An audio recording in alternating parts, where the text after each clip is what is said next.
Kali ini saya akan mengajak Anda untuk berbincang terkait dengan popularitas dan juga kita akan coba mengangkat terkait elektabilitas dari para calon anggota legislatif yang saat ini sudah mendapatkan legitimasi karena KPU sudah mengumumkan tentang daftar calon tetap. Nah, kali ini saya akan mengajak Anda untuk berbincang dengan dua calon anggota legislatif untuk DPRD Kota Sukabumi dan juga calon anggota legislatif untuk DPRD Provinsi Jawa Barat dari Partai Keadilan Sejahtera.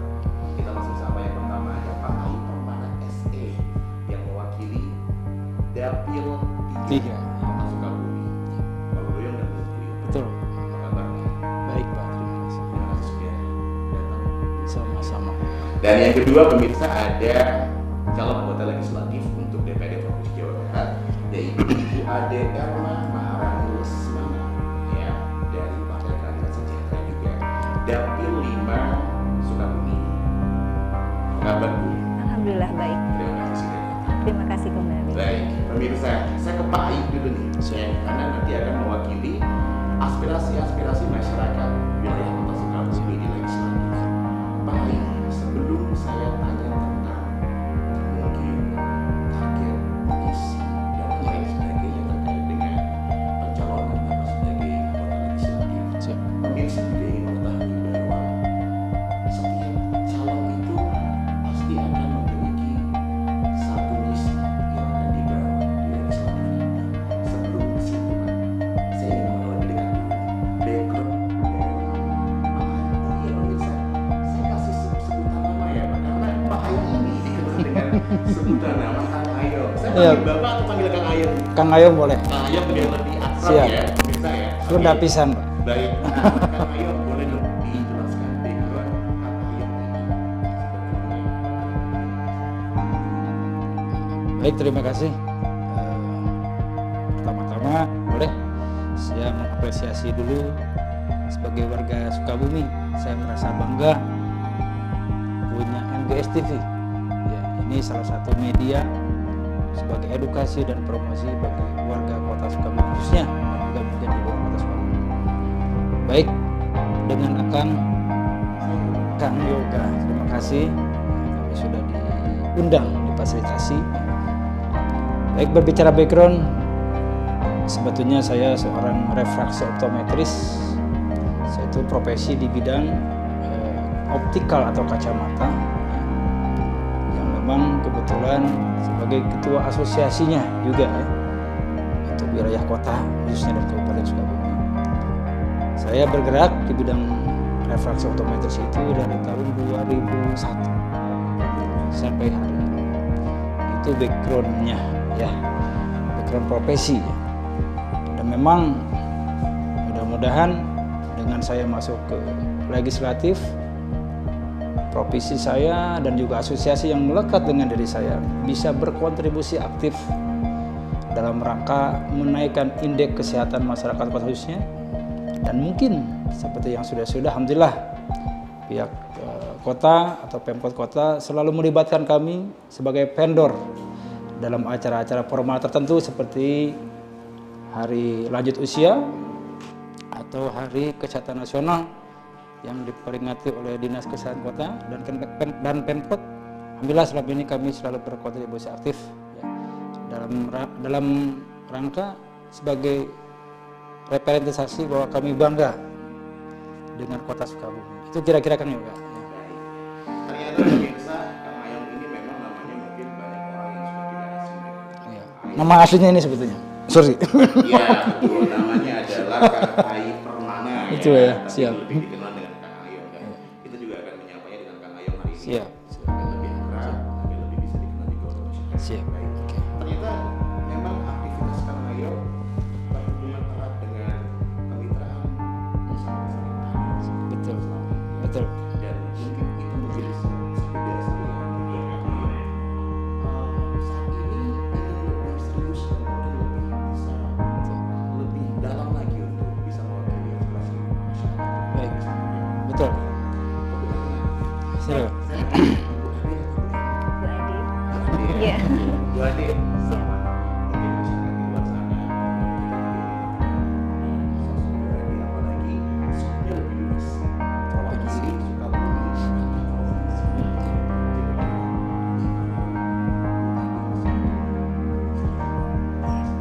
Terima kasih Pak Yuda. Yuda. Terima Yoga. Pak Yoga. Iya, terima kasih Pak Yoga dan MGS TV yang sudah mengundang kami, saya Ade Erna dan juga Pak Ayi Purnama gitu ya, atau Kang Ayong nama bekennya. Iya, tapi mungkin kalau saya lebih suka membahasakan Pak Ayi Purnama gitu ya, karena itu yang tertulis. Dikoreksi. Permana. Permana, iya Permana. Oke baik, saya nama Ade Erna Maharani Lesmana. Kalau aktivitas saya itu profesinya adalah sebagai pendidik itu guru di beberapa sekolah dan juga diamanahi sebagai kepala sekolah di salah satu sebuah sekolah SMP swasta di Kota Sukabumi.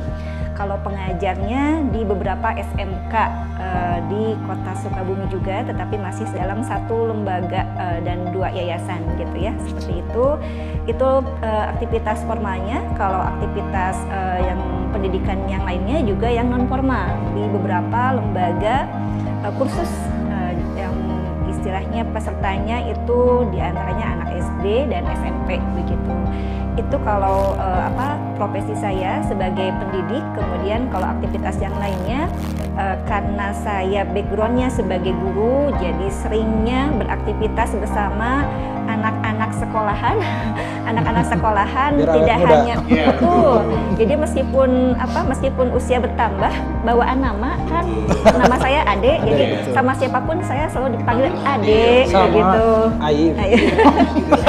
Iya betul. Dan bersama-sama anak muda itu menggiatkan berbagai macam kegiatan oleh anak sekolah dalam kegiatan keagamaan ya, kemudian pelatihan-pelatihan baik itu dalam hal teknologi, kemudian dalam kewirausahaan. Jadi itu diantaranya kegiatan-kegiatan yang saya lakukan. Baik, terima kasih Bu Ade dan pemirsa. Ternyata 2 calon anggota legislatif, baik nanti yang akan mengisi kursi legislatif DPRD Kota dan juga DPRD Kota Jawa Barat, keduanya memiliki aktivitas yang sangat erat dengan masyarakat. Saya akan tanyakan nanti, sebetulnya apa yang membuat rekan-rekan berdua ini dari Partai Keadilan Sejahtera ya, maju untuk mencalonkan diri menjadi anggota legislatif? Sesaat lagi di Ruang Demokrasi.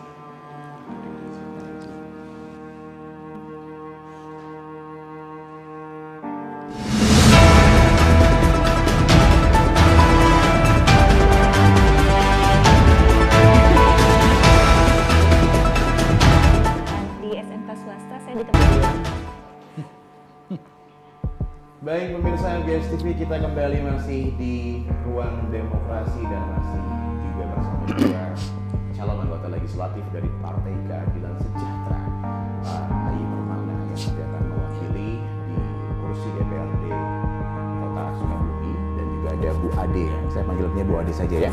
Bu Ade yang nanti akan mewakili aspirasi masyarakat Sukabumi di kursi legislatif Provinsi Jawa Barat. Saya ke Pak Ayi. Siap. Kalau tadi kan kita sudah tahu background dari masing-masing, baik itu Pak Ayi dan juga Bu Ade.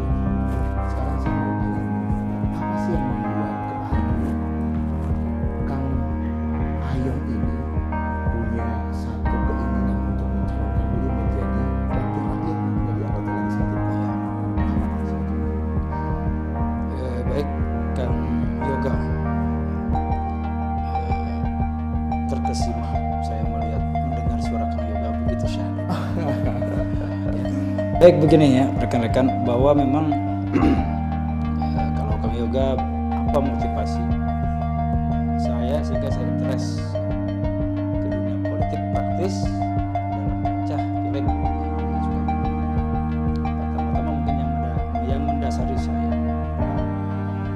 kalau dalam bahasa santri itu khairu nas bahwa manusia yang terbaik dalam pandangan Allah itu adalah manusia yang mampu menerima maka melalui ajang pileg ini, dan memang membawa satu amanah daripada rekan-rekan dan bahwa ini jadikan momentum di mana kita mampu merealisasikan itu. Ya. Contoh, dengan saya mungkin diamanati untuk maju di Pileg dari Partai Keadilan Sejahtera, bahwa memang ini menurut saya salah satu partai yang memang cocok dengan hati kecil saya. Terbukti, mohon izin, dalam pengetukan tentang undang-undang cipta kerja atau Omnibus Law yang memang kontroversi dampaknya, saya melihat di media bahwa partai ini yang mampu mempertahankan idealisme dan berani walk out demi sebuah keyakinan bahwa jika ini diloloskan akan berdampak kepada masyarakat atau kepada rakyat.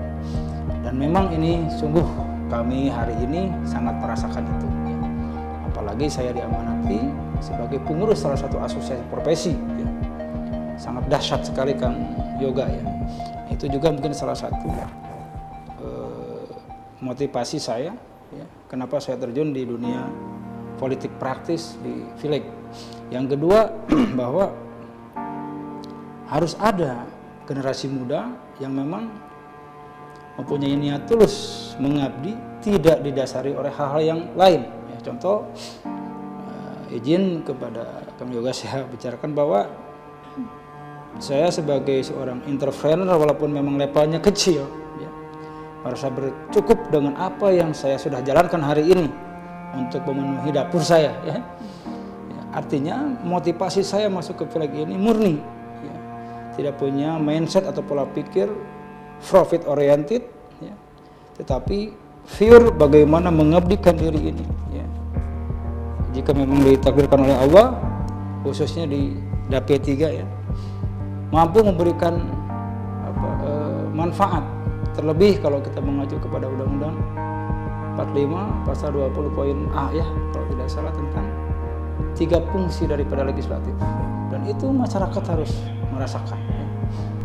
Yang satunya mungkin diantaranya sebagai suatu lembaga regulator dari sebuah produk hukum, baik itu tingkat perda dan lain-lain. Yang kedua sebagai lembaga di mana lembaga ini harus mampu menyusun anggaran dengan baik dan proporsional untuk masyarakat kota khususnya. Yang ketiga, dan bagaimana lembaga ini mampu mengawasi, mengevaluasi dan memberikan punishment bila mana pihak eksekutif atau pelaksana daripada pemerintahan ini melenceng daripada komitmen ataupun rule yang sudah ditentukan dalam hal ini dari teman-teman legislatif. Mungkin itu salah satu motivasi Kang Yoga saya di tahun 2023 akhir mungkin terjun di Pileg ya. Berangkat dari finansial yang sangat sederhana. Ya. Baik, ya. Terima kasih Kang Ayong atau Pak I Permana ya, yang nanti akan mewakili aspirasi masyarakat Kota Sukabumi, khususnya di wilayah Dapil 3, Warudoyong dan Gunung Puyuh di Legislatif DPRD Kota Sukabumi. Kang, mungkin ada yang bertanya nih, pertanyaan simpel dan sederhana dari masyarakat, dari rakyat. Apa enaknya jadi anggota dewan dan apa tidak enaknya jadi anggota dewan? Menurut pandangan Kang Ai seperti apa? Pastinya memang seorang pemimpin, baik levelingnya rendah, sedang dan tinggi, itu mempunyai resiko. Ya. Kadang seorang pemimpin dia mampu mengabdikan diri, memberi benefit atau manfaat kepada masyarakat dengan tulus. Ya. Kalau kita akumulasi atau saya bikin hierarkisnya, pengabdian daripada 1, 2, 3 sampai di angka 10 ya. Lalu angka 11-nya cacat 1. Maka masyarakat umumnya menilai yang satunya dan melupakan yang 10-nya. Nah, itu komitmen ya, dan harus melekat dalam sebuah karakter pemimpin. Selama itu memang benar, tidak melenceng baik dari hukum positif maupun norma agama, laksanakan dengan baik. Karena sejatinya kalau memang seorang pemimpin terlalu baperan kali ya, ketika ada yang mengkritik ya, lalu dia mengambil suatu posisi mundur atau destruktif, maka itu suatu kelemahan. Maju terus selama tidak melenceng atau bertabrakan dengan hukum positif ataupun norma agama. Ya. Mungkin itu salah satu tantangan atau sikap seorang pemimpin yang harus kokoh. Ya. Itu mungkin kira-kira kan. Baik. Ya, memang sih dalam resiko ini akan selalu muncul bukan hanya menjadi anggota dewan saja, tapi dalam segala aspek kehidupan itu pasti berkaitan erat dengan sebuah resiko. Kalau skup kota saja tantangannya demikian, bagaimana dengan skup provinsi Jawa Barat yang luas sekali, Bu Ade? Ya, sesiap apa Ibu untuk menyerap aspirasi ya yang akan Ibu bawa di kursi legislatif yang mudah-mudahan nanti bisa berhasil mendapatkan kursi di provinsi ya? Ini lebih luas skupnya, aspirasinya lebih banyak. Bagaimana Ibu menyikapi itu? Iya, terima kasih. Betul sekali, memang skupnya dari segi wilayah itu antara kota dan provinsi sangat jauh berbeda. Terlebih lagi di Dapil 5 ini yang wilayahnya itu adalah kota dan Kabupaten Sukabumi. Kota saja itu sudah 7 kecamatan dan Kabupaten Sukabumi kita kenal sekali dengan kabupaten yang terluas se-Jawa dan Bali, yaitu 47 kecamatan. Rasanya bagaimana? Mantap. Mantap sekali. Jadi memang ini sudah menjadi kewajiban saya ketika diamanahkan sebagai calon anggota dewan dari Partai Keadilan Sejahtera. Tentunya di sini yang memotivasi saya adalah menjalankan tugas ini dengan sebaik-baiknya. Kemudian juga betul landasan dari pribadinya adalah sebaik-baik manusia adalah yang memberikan manfaat terbaik buat manusia yang lainnya, gitu ya. Sehingga kalau kurang bermanfaat, kurang manusianya, gitu ya, seperti itu. Jadi dari sanalah bisa terlihat gitu, apa sih enaknya jadi anggota dewan, apa sih nggak enaknya. Terlebih di posisi yang provinsi, yang ruang lingkupnya lebih luas tentunya. Kalau enaknya, Masya Allah Kang, enak sekali. Apa itu? Pada dasarnya apa? Semua amanah yang diberikan kepada kita, rumusnya cuma satu, nikmati, syukuri, jalani sebaik-baiknya. Itu sehingga tantangan apapun itu tidak dirasakan sebagai kesulitan buat kita, tapi apa? Itu adalah tugas yang harus kita laksanakan dengan sebaik-baiknya. Makanya saya menyampaikan bukan dari aspek apa-apa. Jadi anggota dewan enaknya apa? Enak sekali. Kenapa? Di sanalah peluang kita terbuka dengan seluas-luasnya, dengan selebar-lebarnya untuk memberikan pelayanan yang terbaik kepada masyarakat, menampung aspirasi ke masyarakat. Karena kalau skupnya misalkan sebagai saya, guru ataupun kepala sekolah, ataupun aktivitas pelatihan yang skupnya terbatas begitu ya, tentunya kalau menjadi anggota dewan kesempatan kita lebih luas kan, kebermanfaatan kita juga lebih luas seperti itu. Gak enaknya apa?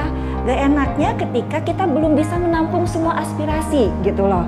Sayang ketika kita merasa sedih gitu, masyarakat wilayah sini belum terpenuhi aspirasinya. Nah itu gak enaknya tuh di situ. Itu buat kami karena itulah dari PKS, bahwa PKS itu adalah pembela rakyat, kemudian pelayan rakyat.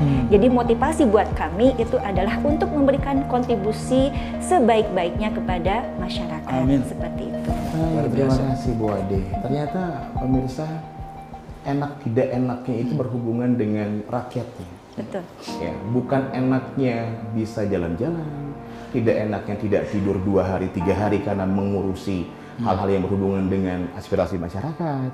Tapi yang jelas memang ketika seseorang mencalonkan diri sebagai calon anggota legislatif, saya yakin itu sudah mengetahui dan mencari secara detail apa yang harus dilakukan. Dan tadi yang disinggung oleh Kang Ai bahwa PKS dan Bu Ade juga tadi menyinggung, PKS ini adalah partai yang memang konsisten dalam berjalan sesuai dengan apa yang diharapkan oleh rakyat.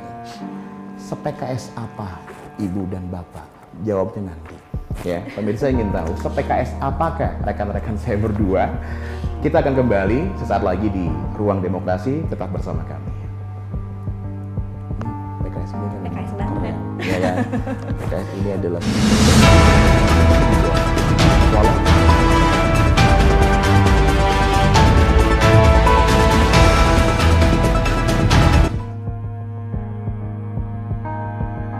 Ruang Demokrasi MGS TV yang akan memberikan ruang untuk mengulas popularitas dan juga elektabilitas baik dari partai politik dan juga para calon anggota legislatif dari partai tersebut. Dan kali ini saya masih ditemani oleh rekan saya, 2 orang dari Partai Keadilan Sejahtera yang memang secara tugas nanti akan berbeda kursi.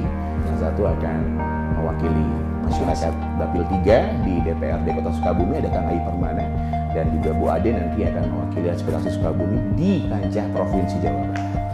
Se-PKS apa, teman-teman? Tadi kalau Kang Ai sudah menjawab di awal sesi bahwa PKS ini adalah partai yang memiliki komitmen dan juga konsistensi dalam membela kepentingan rakyatnya.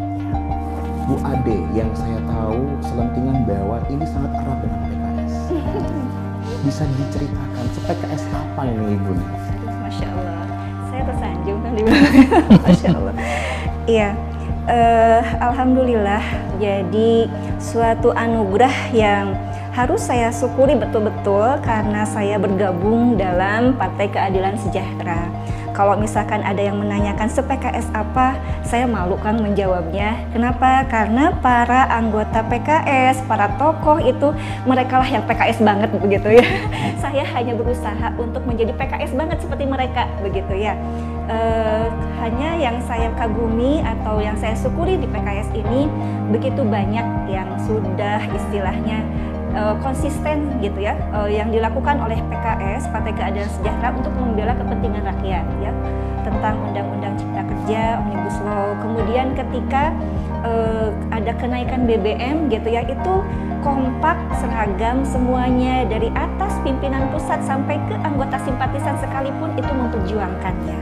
Jadi ini suatu hal yang luar biasa, keberpihakan kepada masyarakat yang sangat hebat menurut saya, dan kalau saya tidak menjadi bagian dari situ saya yang rugi gitu loh kan gitu ya. Jadi istilahnya bagaimana di pusat itu mereka memperjuangkan begitu, kemudian juga apa sampai walk out, kemudian di bawah pun kita turun ke masyarakat menyuarakan gitu ya, jangan sampai BBM itu naik terus gitu, kasihan kepada masyarakat karena yang paling berdampak ya yang kena dari semua itu adalah masyarakat tentunya. Dan disinilah kita sebagai partai yang bisa memperjuangkan nasib rakyat begitu. Jadi kalau seberapa PKS, saya sedang berusaha untuk mensyukuri anugerah ini agar saya menjadi PKS banget begitu kan, seperti itu. Ya, baik, luar biasa ya. Semoga memang apa yang diceritakan, apa yang diniatkan itu benar-benar memang menjadi sebuah hal yang sebagian besarnya adalah mewakili keinginan rakyat, masyarakat, khususnya Sukabumi,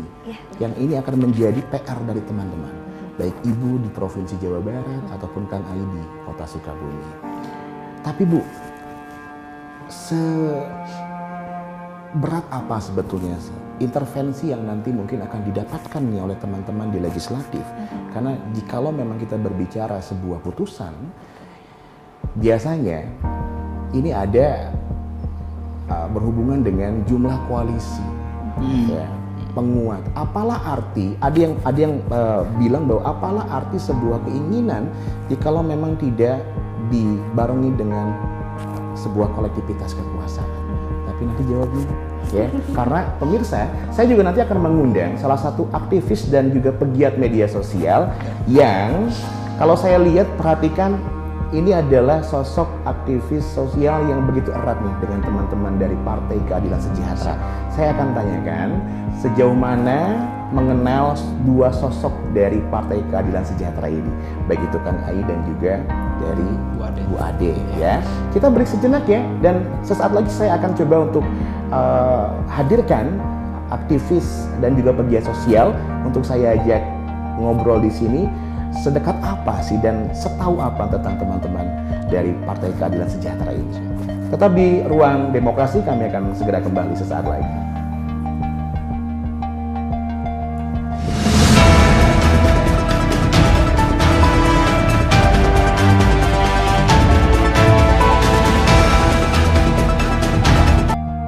Saya yakin Anda pemirsa masih menyaksikan perbincangan saya di Ruang Demokrasi MGS TV kali ini, karena kami pun berharap bahwa program Ruang Demokrasi ini bisa menjadi barometer ataupun bisa menjadi referensi untuk Anda mencari tahu dan mengenal lebih dekat sosok calon mana yang nanti akan dijadikan pilihan sebagai wakil Anda sekalian yang mewakili aspirasinya di legislatif semua tingkatan, baik itu legislatif kota ataupun legislatif provinsi, bahkan mungkin sampai ke DPR RI. Dan yang tadi saya janjikan bahwa saya akan coba untuk mengundang salah seorang rekan saya yang aktif di aktivitas sosial, dan juga beliau adalah pegiat media sosial juga, yang saya lihat sepertinya aktivitasnya sangat erat nih dengan teman-teman dari Partai Keadilan Sejahtera, terkhusus dengan Kang Ai Permana dan juga dengan Bu Ade Erna Maharani Lesmana.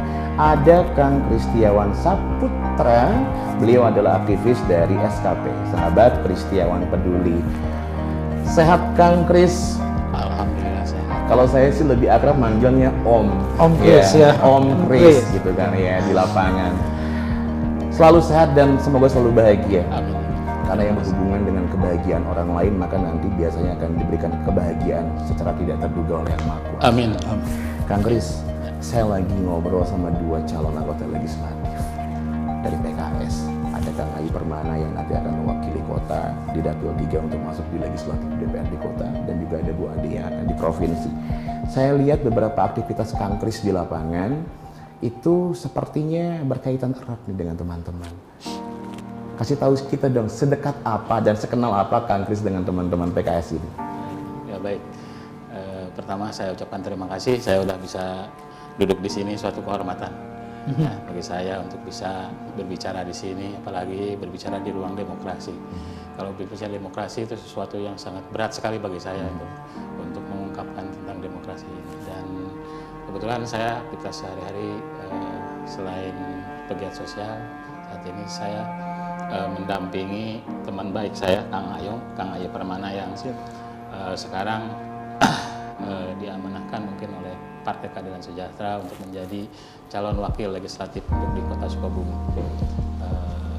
Dan sebetulnya saya kaget ya ketika melihat di media sosial Kang Ayong pakai jas PKS dan mengatakan bahwa dia siap menjadi wakil masyarakat dari Kota Sukabumi.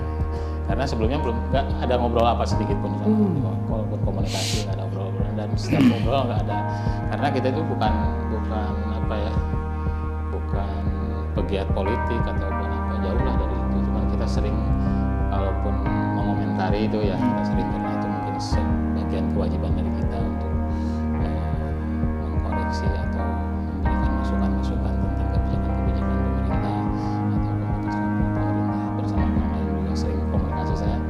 Dan tadinya saya gimana ya, kalau Kang Ayong bukan berdiri di PKS, saya mungkin hanya cukup mengatakan ya silakan saya dukung gitu kan.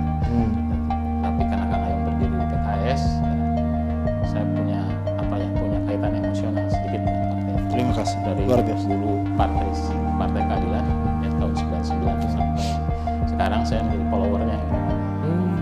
Melihat bagaimana para wakil rakyat dari PKS itu membuat keputusan, dan yang menjadi sedikit ada emosional ya. Yang menjadi ini, saya dan Kang Ayong kemarin sempat menolak tentang undang-undang Omnibus Law, dan ketika itu hanya PKS lah yang walk out gitu ya, tentang kita rasakan sekarang bagaimana undang-undang Omnibus Law itu sedikit memberatkan bagi kita, bukan hanya di bidang industri ya, di bidang-bidang lain juga sedikit memberatkan. Tapi masih sudah menjadi gugur, kita tetap harus berdiri tegak menghadapi semua. Kang Ayong adalah harapan kami, karena mungkin anak cucu saya akan hidup di Kota Sukabumi dan akan merasakan bagaimana nanti kebijakan-kebijakan yang ada di Sukabumi itu secara baik pendidikan, ekonomi, itu kan yang akan memutuskan wakil kita di legislatif. Dan saya berharap Kang Ayong dari PKS bukan hanya menjadi wakil dari anggota legislatif, tetapi menjadi pimpinan legislatif. Amin. Baik. Harapan besar sekali kalau Ya, terima kasih Kang Kris. Ya, pemirsa, sesuatu yang berhubungan dengan rasa, sesuatu yang berhubungan dengan hati itu biasanya memang tidak bisa terbendung. Seperti yang tadi diceritakan oleh Kang Kris ya, sampai terbawa emosinya menceritakan bahwa ya PKS selama ini betul-betul mungkin dianggap berdiri di belakang aspirasi rakyat. Dan itu yang dirasakan karena Kang Kris ini beliau adalah aktivis sosial dan pegiat media sosial yang saya lihat aktivitas setiap hari. Sampai mungkin saya berani bilang bahwa Kang Kris ini lebih mempedulikan orang lain dibanding peduli terhadap dirinya sendiri. Kadang-kadang di lapangan tidur di mana saja begitu ya, sampai sakit beliau itu demi kepentingan orang lain. Kang Ai, menanggapi aktivitas Kang Kristiawan yang aktif sekali di hal-hal yang berhubungan dengan sosial, kemasyarakatan. Bagaimana tanggapan Kang Ai dan adakah mungkin nanti sinergitas yang akan dijalin antara Akang yang mudah-mudahan insya Allah bisa mengemban amanat kita untuk mewakili di kancah DPRD Kota. Sinergitas yang dibentuk, ada program yang mungkin Akang khususkan terkait dengan bidang sosial, Kang. Siap. Terima kasih Kang Yoga. Juga terima kasih Kang Kris. Secara pribadi memang dari dulu saya support dan saya salut Kang Kris istiqomah, konsisten ya, dalam giat sosial karena Kang Yoga hanya orang-orang istimewa ya, yang mau berkiprah di hal-hal sosial ya, dengan mengorbankan sisi kepribadiannya, contoh waktunya, istirahatnya, keluarganya dan lain-lainnya. Itu yang saya lihat selama ini. Dan orang tidak semuanya mampu seperti itu. Contoh, katakan Kang Yoga sebagai kepala keluarga, orang memilih lebih nyaman diam di zona aman, ya, ketimbang berkiprah diri melihat sisi sosial yang lain. Ya. Contoh ilustrasinya, Kang Yoga seorang kepala keluarga pagi-pagi berangkat kerja ke kantor, ya, pulang bercanda dengan anak dan istri. Ada kumandang adan kita sholat, cukup seperti itu, rutinitas sederhana. Tidak peduli dengan hal-hal sosial yang lain. Banyak orang punya berdiam atau memilih rutinitas seperti itu. Tetapi ketika orang berkiprah di hal sosial ini hanya orang-orang yang memang luar biasa. Dan jika dikaitkan dengan yang awal saya sampaikan bahwa dalam pandangan Tuhan, dalam pandangan Allah, manusia itu terbaik itu manakala mampu memberi manfaat kepada orang lain. Mungkin itu salah satu yang mendasari bahwa beliau selalu konsisten ya, di hal-hal sosial. Ke depan, walaupun saya memang belum masuk di legislatif, saya sering menjalin kemitraan dalam hal ini. Yang konkretnya kemarin ada teman-teman dari MGS TV ya, ikut meliput bahwa ada seorang asatidz ya, di daerah kabupaten sana, karena walaupun di luar dapil karena beramal baik, asli 1000% tidak harus melihat dapil ya. Tapi saya berkunjung dengan beliau ke sana ya. Dan memang hal-hal yang lain juga kami pernah laksanakan. Dan alhamdulillah kunjungan kami ke sana mengetuk hati kecil, mengetuk respon daripada pihak warga, pemerintah desa, pemerintah daerah, sehingga ada perhatian yang lebih dan akhirnya menghasilkan suatu solusi ya, bahwa orang yang tidak mampu pada dasarnya dilindungi oleh negara, dan ini kita apresiasi dan ini kita laksanakan dengan baik sebagai contoh konkretnya itu. Yang kedua, di waktu yang lalu saya sempat menggelar beberapa aksi sosial dengan beliau nih ya.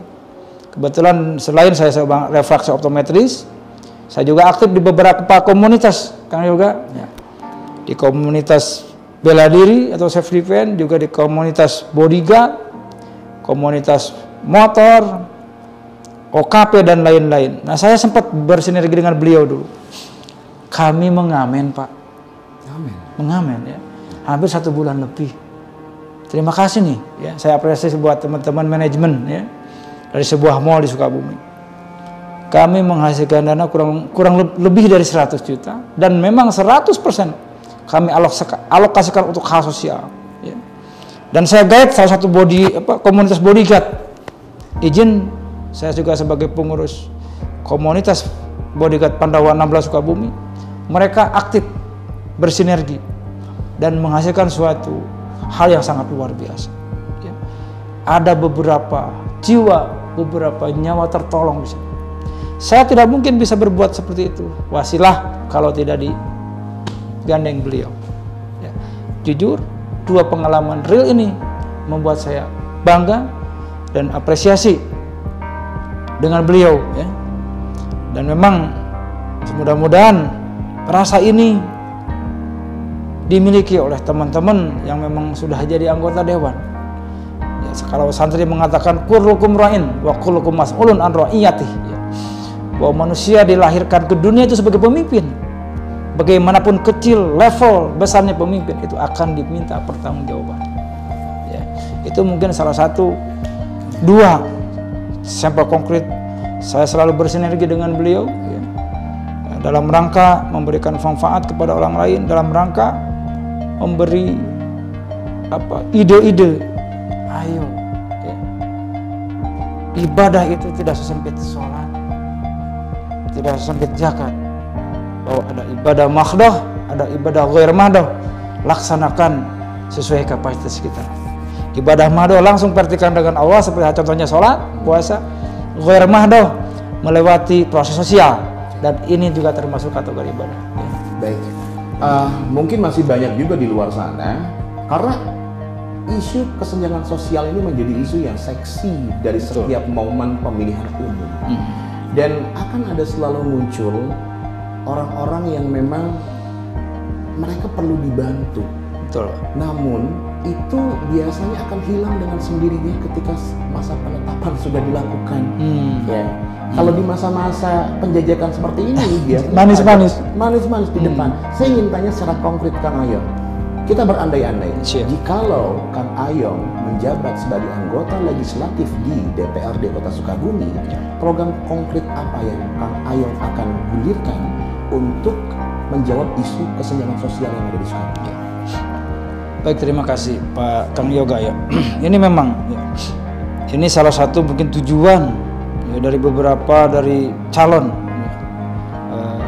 legislatif yang kami perhatikan hari ini adalah ada 3 aspek sebetulnya yang sangat konkret, yang real di lapangan yang harus teman-teman legislatif perjuangkan. 1, masalah pendidikan, juga masalah kesehatan. Karena hari ini Kang Yoga kemarin ada isu yang sangat luar biasa ya, masalah zonasi. Subhanallah ya, itu sangat kontroversial ya. Di mana hanya level tertentu yang mampu menjangkau pendidikan ya dengan standar bagus ya. Maka zonasi ini adalah sebuah rekayasa di mana secara tidak langsung memperlihatkan leveling tentang pendidikan ya. Padahal pendidikan dan kesehatan berhak diakses oleh semua masyarakat. Undang-undang bicara begitu. Contoh, saya punya kejadian yang sangat unik tapi menggores hati kita. Saya ada beberapa kasus orang yang tidak bisa bayar biaya rumah sakit. Ya. Itu pun saya diminta oleh beberapa orang untuk menyelesaikan, ya, tanpa harus bayar. Ya. Kemarin alhamdulillah ini masih hangat. Ya. Coba saya mediasi, ya, karena kebetulan dia juga tidak punya kartu khusus yang bisa membebaskan dari biaya itu. Ya.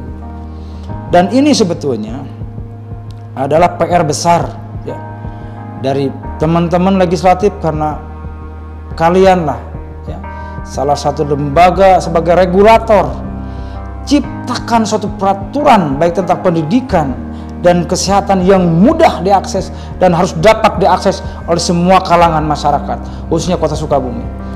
Jangan ada diskriminasi ya.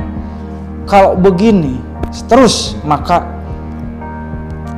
rasa keadilan itu hanya dirasakan, hanya dimiliki oleh level-level tertentu Kang Yoga. Dan ini sangat miris ya. Kalau pelayanan rumah sakit mengenal kelas A, kelas B, kelas C. mungkin ini suatu hal pemandangan yang lumrah, tetapi kalau kita kaji secara naluri, ini menurut saya kurang manusia. Karena undang-undang jelas mengatakan pendidikan dan kesehatan itu berhak didapatkan oleh masyarakat, apalagi jika mengacu ke Undang-Undang 36 tahun 2009 tentang Paskes. Ya, memang satu hal yang mendasar terkait dengan pendidikan dan kesehatan ini menjadi hal yang memang harus dipecahkan. Dan kalau menurut saya bukan hanya sekedar keinginan yang memang harus dikuatkan, tapi memang implementasi ini menjadi sebuah kekuatan yang dinantikan sebetulnya oleh masyarakat, khususnya di wilayah Sukabumi.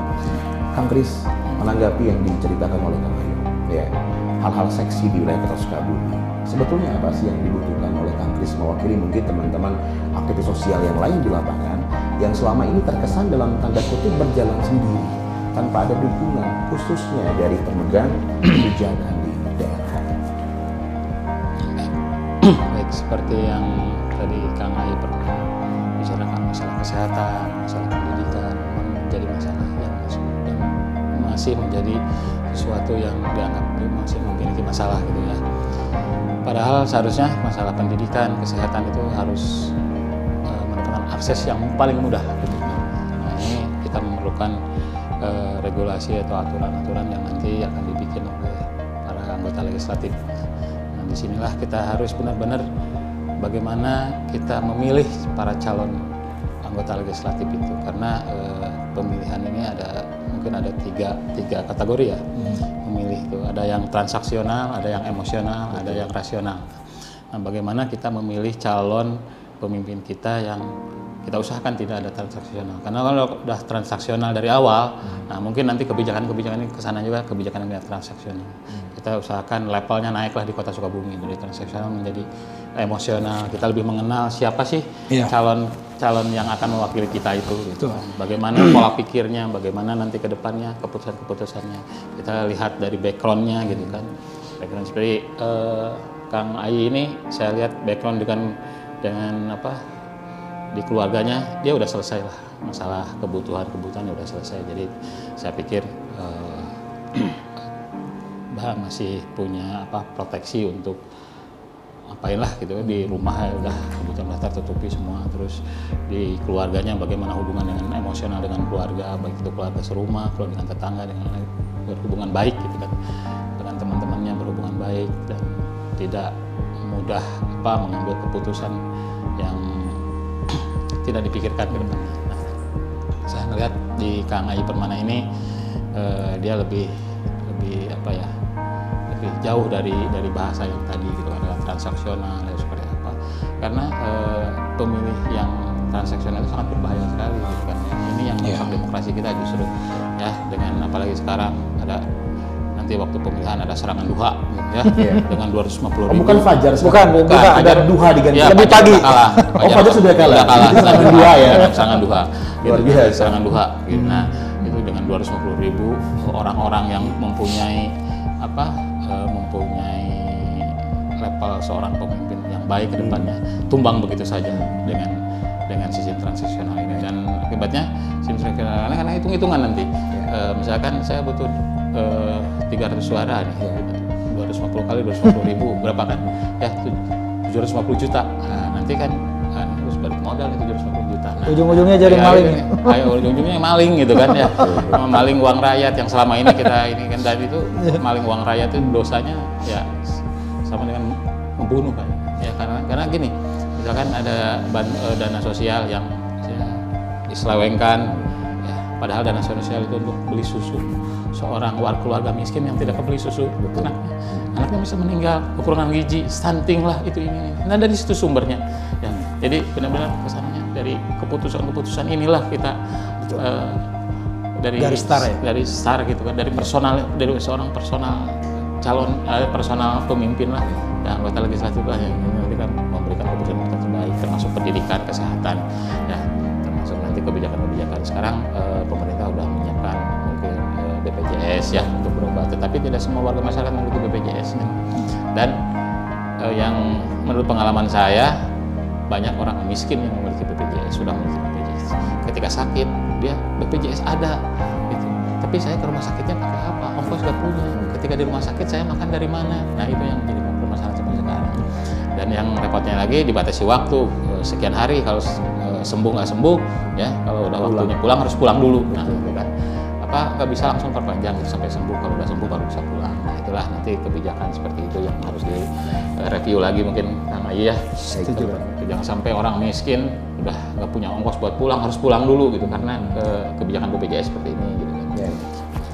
Baik, saya yakin Kang Kris apa yang diceritakan ini adalah cerita yang memang diterima oleh Om Kris di lapangan, karena kan beliau adalah pegiat dan aktivis sosial. Ya.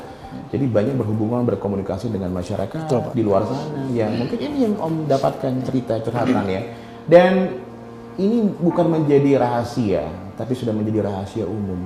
Ketika memang fasilitas kesehatan yang saat ini mungkin tadi sudah dibuat sistematis yang tidak menguntungkan bagi kita pengguna jasa, ya kan? Tapi sistematis yang mungkin entahlah jadi keuntungan untuk siapa. Mudah-mudahan nanti mungkin ini akan dibawa menjadi aspirasi yang diperbaiki. Oke, Kang, singkat, padat dan jelas. Karena saya akan mengajak Om Kris untuk curhat nanti ke Bu Ade. Siap. Dia akan membawa aspirasi kita di Sukabumi ke Provinsi Jawa Barat. Pesan singkat, padat dan jelas dari Kang Ayi untuk Om Kris. Apa yang disampaikan? Pesan saya buat sahabat saya Kang Kris, pertama, mudah-mudahan beliau diberikan kesehatan, karena saya tahu hari ini sebetulnya beliau lagi kurang sehat ya. Udah beberapa hari ini, aduh izin Pak, subhanallah ya. Beberapa hari ini saya bersama beliau terus ke lapangan. Pesan saya khususnya buat warga Sukabumi ya, aktiflah, bantulah, bahwa ini beliau adalah salah satu pegiat sosial yang memang harus menjadi contoh, bahwa begitu banyak orang yang membutuhkan beliau ya gitu. Pesan yang terakhir buat Kang Kris, jaga kesehatan, jaga pola makan, agar kita bisa sama-sama saling berkiprah di hal sosial khusus untuk masyarakat Sukabumi. Itu saja kan. Iya. Baik. Iya. Pemirsa, segmen ini sangat mengharu biru karena memang yang diceritakan, yang disampaikan dan keluar secara emosional ini merupakan sebuah fakta. Saya yakin apa yang didasarkan oleh Om Kris sebagai pegiat sosial yang saat ini berhubungan erat dengan masyarakat di luar sana yang memang mungkin ya sebagian besar masih membutuhkan bantuan dari kita. Dan Kang Ayi juga di sebelahnya yang nanti akan menjadi, semoga bisa mewakili aspirasi masyarakat Sukabumi untuk bisa merubah semuanya menjadi lebih baik. Amin. Saya akan ajak Om Kris sekarang untuk berbincang dengan calon anggota legislatif dari Partai Keadilan Sejahtera, Bu Ade. Semoga bisa membawa aspirasi Sukabumi juga ke provinsi. Masih di ruang demokrasi, kami akan segera kembali. Mantap. Jadi sedih. Iya, nggak apa-apa. Iya. Karena memang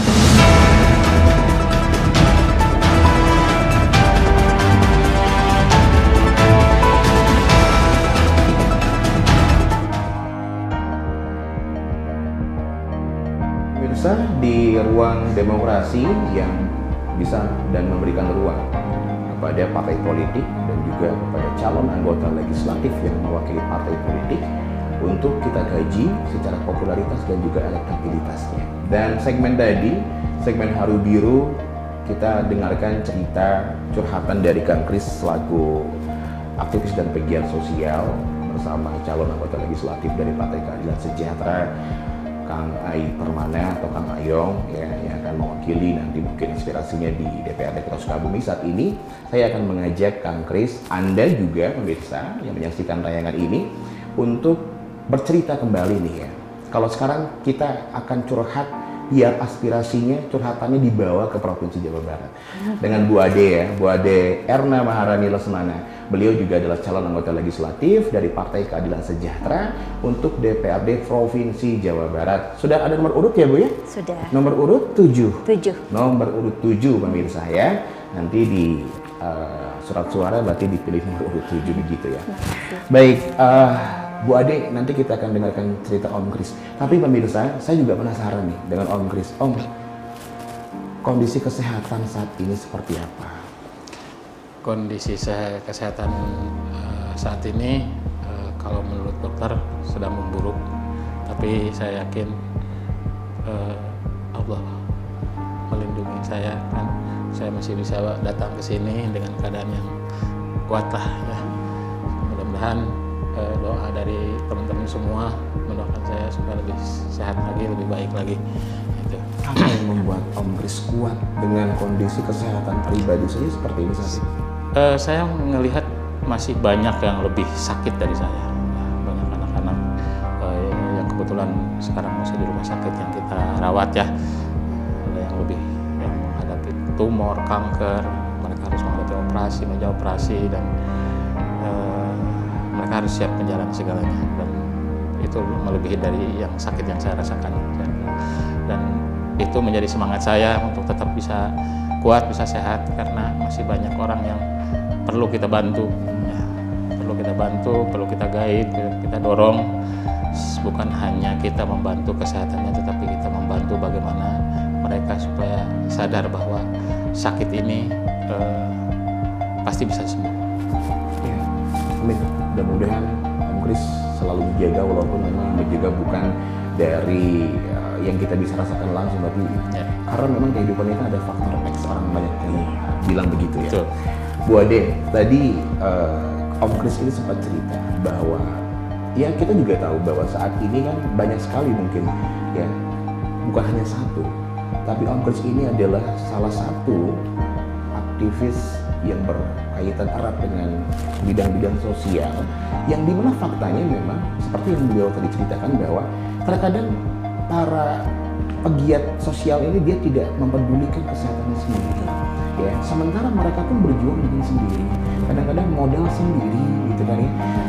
Agak mungkin ada ketimbangan dengan para pemegang kewenangan yang memang seharusnya bisa lebih aktif daripada pegiat sosial independen ini ya. Tanggapan Ibu nih, seperti apa sih? Iya. Terima kasih. Buat saya memang sosok Om Kris ini adalah sosok yang luar biasa. Jadi harapannya lebih banyak Om Kris gitu ya, dalam artian sosok beliau ini sangat inspiratif ya, sangat menginspirasi buat yang lain-lainnya, karena ya seperti yang disampaikan tadi, membantu melayani masyarakat tanpa istilahnya ingin ekspos gitu ya, ingin ekspos bahwa saya begini dan begitu, tetapi yang jelas adalah bukti nyata membantu gitu ya, membantu masyarakat yang sangat membutuhkan. Jadi harapan saya sosok yang inspiratif seperti beliau ini yang luar biasa ini banyak dicontoh ya, banyak dicontoh, menginspirasi, memotivasi masyarakat Indonesia, khususnya di kota dan kabupaten Sukabumi, karena masih banyak masyarakat kita yang membutuhkan sosok-sosok seperti Om Kris ini gitu ya, yang membutuhkan berbagai macam pelayanan dalam hal semua kebutuhan masyarakat begitu. Dan sejalan dengan kegiatan Partai Keadilan Sejahtera yang peduli pada rakyat gitu ya, diantaranya yang BPJS begitu kan, banyak hal yang terkendala. Alhamdulillah PKS sudah menolak kenaikan iuran BPJS kesehatan dan lain sebagainya. Jadi kami para calon anggota dewan dan khususnya mungkin anggota dewan ini selayaknya banyak menjalin kemitraan kerjasama dengan beliau-beliau ini. Bahkan kalau saya harus banyak belajar dari beliau bagaimana memberikan pelayanan yang terbaik kepada masyarakat, karena program-program beliau ini sangat sejalan sekali dengan Partai Keadilan Sejahtera gitu ya, bagaimana memberikan pelayanan yang terbaik kepada masyarakat dan juga harus disupport, harus ditiru oleh istilahnya para calon anggota dewan dan tentunya para anggota dewan, karena mereka mempunyai kiprah yang luar biasa terhadap masyarakat dan mereka lah harapan masyarakat karena mereka adalah wakil-wakil rakyat seperti itu. Baik, Iya. terima kasih Bu Ade jawabannya. Partai Keadilan Sejahtera dari namanya saja sangat erat dengan keadilan dan kesejahteraan yang berhubungan dengan rakyat dan masyarakat luas pastinya. Seorang aktivis sosial tidak akan mungkin bergerak kalau memang tidak ada hal yang membuat dia bergerak. Nah, kesenjangan sosial yang terjadi di Sukabumi nih, menurut Ibu mewakili teman-teman dari PKS, ya apa sebetulnya yang harus dilakukan? Apa yang harus dirubah? Sehingga tidak ada lagi kesenjangan sosial yang sangat mencolok di wilayah Sukabumi. Iya. Sedikit saya menanggapi dari apa yang disampaikan tadi, bahwa para aktivis sosial ini tidak akan bergerak, tapi menurut saya yang namanya aktivis sosial itu tanpa didukung ataupun tidak didukung akan terus bergerak ya Om Kris ya, seperti itu. Itu yang saya kagumi dari para aktivis sosial begitu ya. Kemudian tentang kesenjangan sosial yang ada di masyarakat kota dan Kabupaten Sukabumi memang masih bisa dikatakan perlu banyak hal yang harus dibenahi nih Kang gitu ya. Di antaranya dari segi perekonomian ya, kesenjangannya dari segi perekonomian masih banyak masyarakat yang dikategorikan menengah ke bawah, sangat tidak mampu, dan kemudian juga dari segi pendidikan belum merata ya, terlebih ke daerah-daerah pelosok itu. Karena saya seorang pendidik ya, banyak murid-murid saya yang dari wilayah kabupaten itu banyak yang belum bisa bersekolah. Karena apa? Karena orang tuanya sama sekali nggak punya biaya begitu ya, sehingga mereka istilahnya maksakan untuk berjalan kaki dengan jalan yang jarak tempuh yang sangat jauh ke sekolah. Demi apa? Demi pendidikan gitu.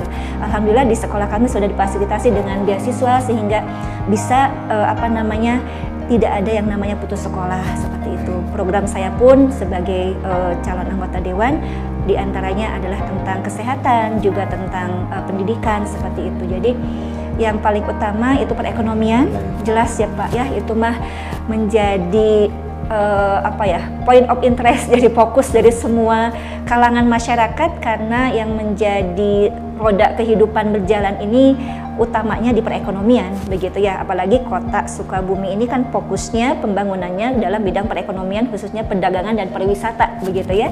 Dan jangan sampai ini kebijakan yang tentunya salah satunya ketok palunya oleh anggota dewan gitu ya, nanti hanya berpihak kepada pihak-pihak tertentu saja.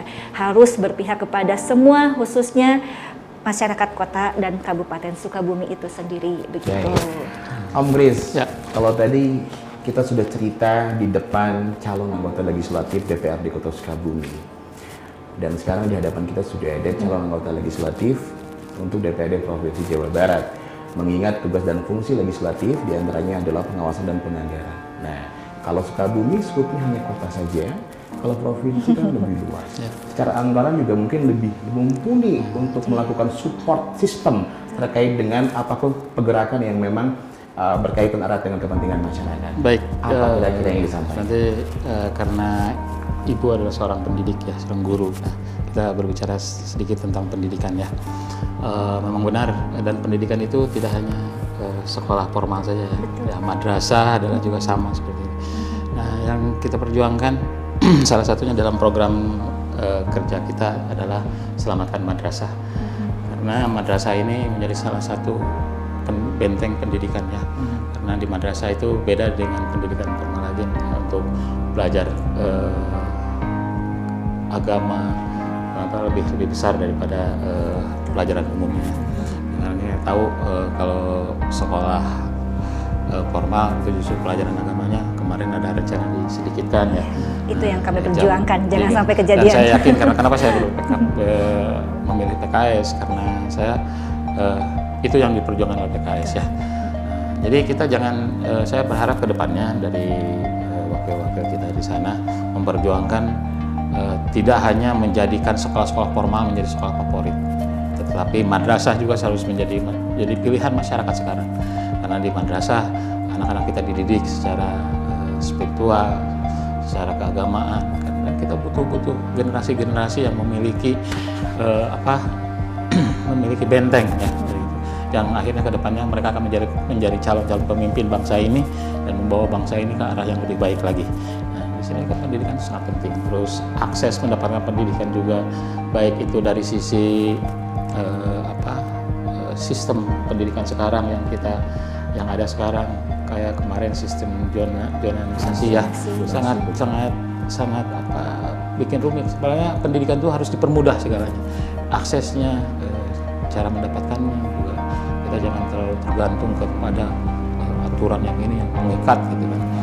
Ini bagaimana kita membentuk anak-anak didik kita menjadi anak-anak didik yang memiliki akhlak yang baik, yang siap menjadi seorang pemimpin bangsa ini. Dan tidak hanya untuk anak-anaknya saja, tetapi bagi guru-gurunya juga punya. Guru-gurunya harus dipilih orang-orang yang mumpung menjadi seorang guru, karena banyak jangan sampai yang tidak mampu menjadi guru menjadi seorang pengajar, akhirnya memberikan pendidikan yang lemah gitu. Dan mungkin kesannya kesejahteraan gitu kan, kesejahteraan dari guru-guru ya. Karena kita banyak tahu banyak honorer yang gajinya sekarang 300.000 dibayar per 3 bulan gitu kan ya. Apalagi di pelosok-pelosok ya, belum dia harus bayar bensin buat bensin gitu. Bensin aja bensin sehari 10.000 ya. Sebulan berapa? 300.000, padahal gaji mereka udah 300.000 gitu. Jadi hanya cukup buat bensin aja.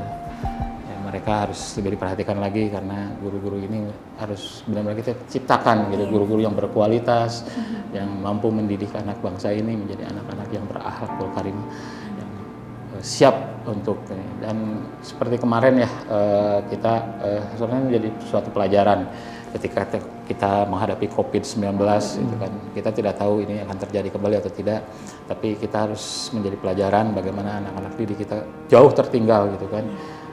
Sekolah harus online dan tidak semua memiliki akses kepada memiliki alat-alat untuk daring ya gitu. Bagaimana guru-guru di pedalaman tidak dapat sinyal, mereka harus belajar kayak di daerah Sukabumi Selatan ya, ada guru harus ngajar di atas perahu gitu, karena di titik sinyalnya ada situ ya, situ. Dan seperti hal seperti itu. Dan yang paling penting ketika anak-anak daring memegang gadget, kita juga harus memberikan pendidikan kepada orang tuanya. Sejauh mana mereka mengontrol anak-anak dengan gadgetnya, sejauh mana keluarga ibu atau bapak melihat story HP anaknya gitu kan, apa saja yang mereka lakukan. Karena tidak sedikit anak-anak lagi belajar online padahal di dalamnya main game online. Makanya terjadi sekarang banyak ada bullying ya, juga kekerasan di sekolah dari tingkat sekolah dasar ya, karena mereka udah terbiasa melihat kekerasan di media, di gadgetnya mereka. Nah, itu suatu kewajiban bagi orang tua harusnya ada untuk selalu mengontrol anaknya, apa yang mereka buka, apa yang mereka lihat. Seperti Kang juga ya, seberapa sering Akang mengecek story HP anaknya gitu kan. Oh, ini mah main game ini gitu ya. Game yang sekarang itu kan bunuh-bunuhan. Saya kira jadi kekerasan itu menjadi sesuatu yang biasa. Nah, itu yang harus dibikin nanti mungkin ya, aturannya seperti apa ke depannya, anak dengan gadgetnya, gadget dengan keluarganya mau seperti apa. Ya, apalagi gue sebagai pendidik ya lebih tahu lagi bagaimana cara untuk ke depannya seperti apa supaya menghindari hal-hal yang kurang baik. Ya, dan sebetulnya itu menjadi kekhawatiran kita sebagai orang tua untuk ke depannya. Mudah-mudahan pendidikan ke depannya lebih gampang diakses baik oleh warga masyarakat di kota ataupun di pedesaan, di daerah-daerah, dan guru-gurunya menjadi guru-guru yang memiliki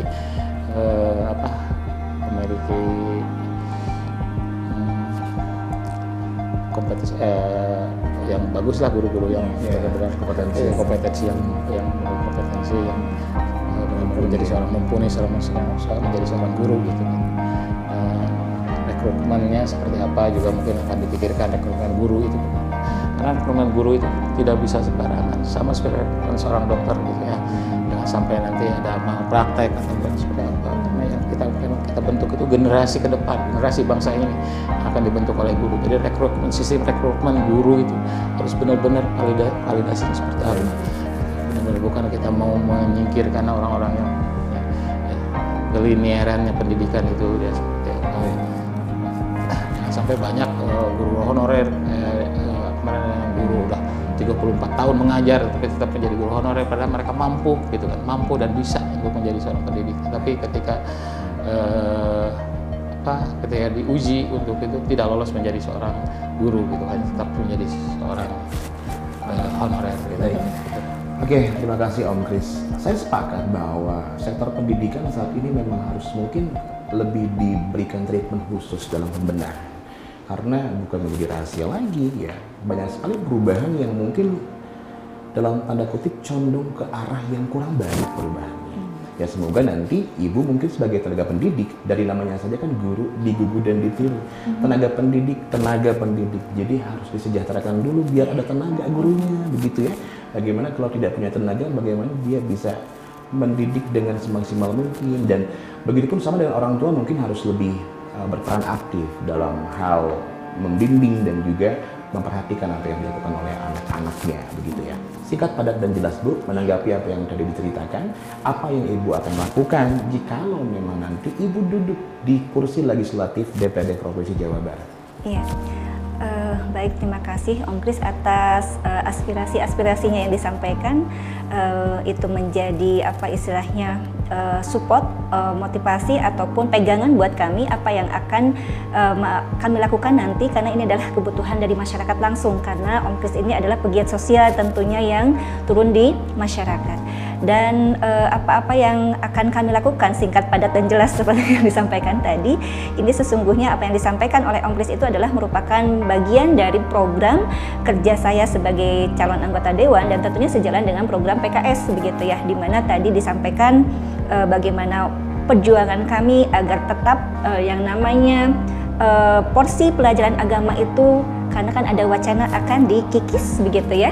Nah, itu kami perjuangkan agar jangan sampai tidak seperti itu diperjuangkan oleh Partai Keadilan Sejahtera. Jadi kami pun saya sebagai calon anggota dewan juga memprioritaskan bagaimana landasan keagamaan itu ada di setiap linear, dalam artian terutama di sekolah lingkungan pendidikan itu harus tetap dipertahankan. Kemudian juga kesejahteraan para penggiat gitu ya, para ulama, kemudian guru agama itu juga harus diperhatikan. Tidak hanya kepada aspek jumlah jamnya saja, tetapi juga aspek kesejahteraannya juga harus diperhatikan.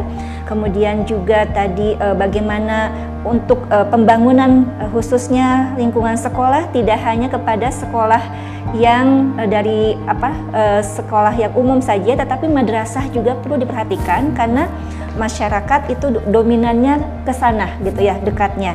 Meskipun ada SMP ataupun SD ataupun SMA yang IT, Islam terpadu, dalam artian jumlah jam pelajarannya, keagamaannya itu juga bertambah, tetapi secara keuangan itu belum terjangkau oleh masyarakat seperti itu.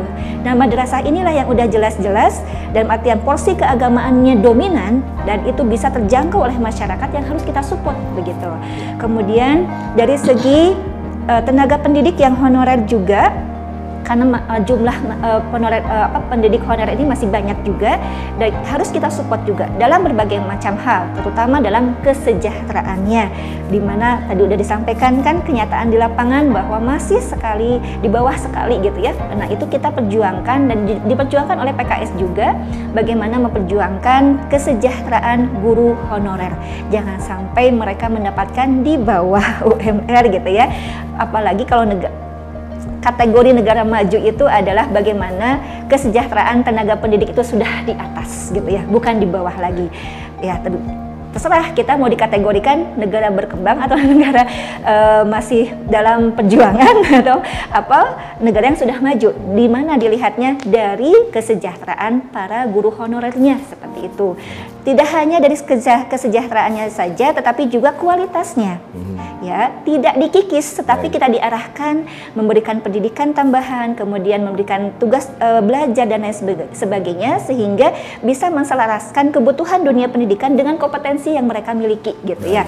Tidak dipangkas, tetapi diberikan kebutuhan apa sih yang dibutuhkan oleh dunia pendidikan, kualitasnya itu kita berikan hal itu begitu. Efektivitas dan efisiensi berarti ya, itu yang betul. ya. Semoga nanti perjuangkan ya Bu ya. Bismillah. Apa yang tadi Ibu Iya. ceritakan Mudah-mudahan. itu diimplementasikan ketika nanti Ibu memegang amanah sebagai wakil kita Sukabumi di Provinsi Jawa Barat. Amin. Om Kris, terima kasih. Tetap istiqomah. Amin. Ya. Insya Allah. Kebaikan akan tetap jadi kebaikan. Emas itu akan tetap jadi emas walaupun ada di posisi manapun. Semoga disehatkan selalu, semoga dipermudah segala urusannya. Sikat padat dan jelas. Yang ingin Om Kris sampaikan tidak hanya kepada calon anggota legislatif dan tidak hanya terkhusus kepada calon PKS saja, kepada pemirsa di luar, ke halayak umum apa yang ingin Om sampaikan. Baik, masalah sosial itu masalah kita semua ya. Masalah sosial kemanusiaan masalah kita semua. Jadi tidak terhalang oleh dapil, tidak terhalang oleh tempat dan waktu ya. Selama kita bisa melakukannya. Jadi banyak orang yang melihat ketika misalkan Kang Yoga kecelakaan itu ujian bagi Kang Yoga. Tapi sesungguhnya bukan ujian Kang Yoga, sesungguhnya ujian bagi saya, bagi yang melihat Kang Yoga, ujian bagi kita yang melihat Kang Yoga kecelakaan. Diuji oleh Allah, mau nggak membantu Kang Yoga untuk membangunkannya. Nah, kalau kita tidak mau membantu berarti kita tidak lulus uji. Nah itu ujian itu bukan diberikan kepada yang ujian itu tidak diberikan kepada orang yang sedang kelaparan, tapi diuji itu pada kita yang bisa makan. Mampu nggak kita membagi makanan kita dengan orang yang kelaparan? Nah itulah yang ini. Nah, yang paling penting dalam hal ini kita ada sebagian harta kita milik kita adalah sebagian dari harta mereka ya. Nah kita diuji oleh Tuhan Yang Maha Kuasa integritas kita. Kita tahu ada harta kita milik mereka yang di luar, tapi kita mau nggak berbagi dengan. Kalau kita tidak udah melupakan nggak usah berbagi, ini mah rezeki kita. Kita lupa itu ya, integritas kita itu di mana gitu kan ya, kejujuran pada diri sendiri. Ujian itu sebenarnya bukan bagi orang lain tapi bagi diri kita. Bagaimana kita diuji jujur pada diri kita sendiri bahwa ada harta yang kita miliki, ada bagian orang lain di luar sana. Iya, mampu nggak kita berbagi dengan mereka gitu. Jujur pada diri kita. Dan satu lagi tadi karena Ibu PKS atau program tadi mengusahakan bagaimana BPJS tidak naik ya. Dan saya pengen suatu saat BPJS itu hanya dipegang oleh kepala keluarga saja. Jadi tidak terlalu banyak. Ini kan kepala keluarga itu yang iuran kelas 3 itu tidak semua mampu untuk membayar BPJS. Akhirnya nunggak dan diblokir ketika butuh ke rumah sakit. Tunggakannya banyak, akhirnya sama aja dengan bayar gitu kan. Nah, itu bagaimana nanti sistemnya seperti apa. Nanti si pemilik BPJS hanya kepala keluarga aja. Yang iurannya kepala keluarga saja, tidak anaknya, tidak istrinya gitu kan. Cukup satu aja. Jadi tidak ribet ini. Yang anaknya satu nggak kebayar, sakit nunggak banyak, akhirnya harus bayar tunggakannya, akhirnya sama aja dengan bayar ke rumah sakit seperti itu. Mungkin itu lagi dipikirkan lagi bagaimana nanti sistemnya supaya masyarakat Indonesia tetap mendapatkan jaminan kesehatan tetapi tidak memberatkan, tidak membebankan ya. Tidak memberatkan. Mungkin itu Bu ya, karena kita tidak setiap hari ketemu. Iya, betul. Ini kesempatan saya curhat mungkin. Iya, terima kasih banyak Bapak. Juga Iya. buat MGS TV mungkin nanti bisa lebih banyak lagi tokoh-tokoh yang dihadirkan bisa mencerahkan masyarakat gitu kan ya, bisa mengedukasi melalui program Ruang Demokrasi ini. Karena saya yakin banyak penonton yang belum paham, belum sadar tentang apa yang misi visi para calon legislatif ini ya. Dan di sinilah di ruang inilah kita akan curhat, kita akan berbagi informasi ya. Baik. Ya, semoga Terima kasih sukses. Om Kris ya. Untuk Anda juga mungkin yang ingin mengetahui media sosial Om Kris, kalau Facebook saya tahu Kristiawan. Ya, ada yang lain media sosial mungkin? Instagramnya SKP_Indonesia. Instagramnya SKP_Indonesia. Kalau untuk Facebooknya tadi ya Kristiawan ya. Kalau fanspage-nya SKP Indonesia. Oke, fanspage-nya adalah SKP Indonesia. Terima kasih Om Kris, sehat selalu. Bu Ade, tahan dulu. Pemirsa, kita akan pertajam lagi visi misi dari kedua calon anggota legislatif, baik DPRD Kota Datang AI Permana ataupun DPRD Provinsi Jawa Barat. Ada Ibu Ade dari Partai Keadilan Sejahtera. Segmen terakhir, sesaat lagi di Ruang Demokrasi. Kami kembali. Terima kasih. Ya, kasih. Terima kasih banyak Om Kris.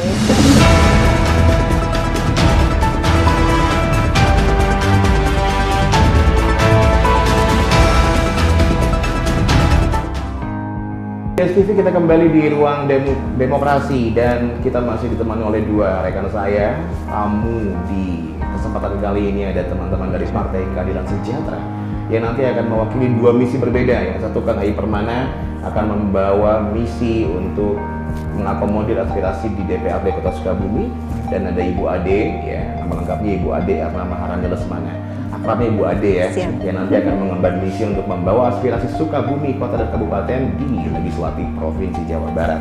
Segmen terakhir, singkat, padat, dan jelas. Karena masyarakat sekarang memang ingin yang konkret begitu ya, Kang, Iya. dan Ibu ya.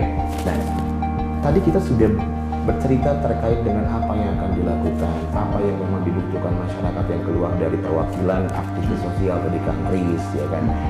Kang Ai, Kota Sukabumi sendiri, ya, secara singkat digambarkan padat dan jelas apa yang harus dilakukan perubahan, karena kan termasuk PKS ini masuk ke dalam koalisi perubahan. Betul. Ya. Apa yang harus dilakukan perubahan di Sukabumi Kota? Terima kasih ya, Kang Farid, teman-teman MGS TV.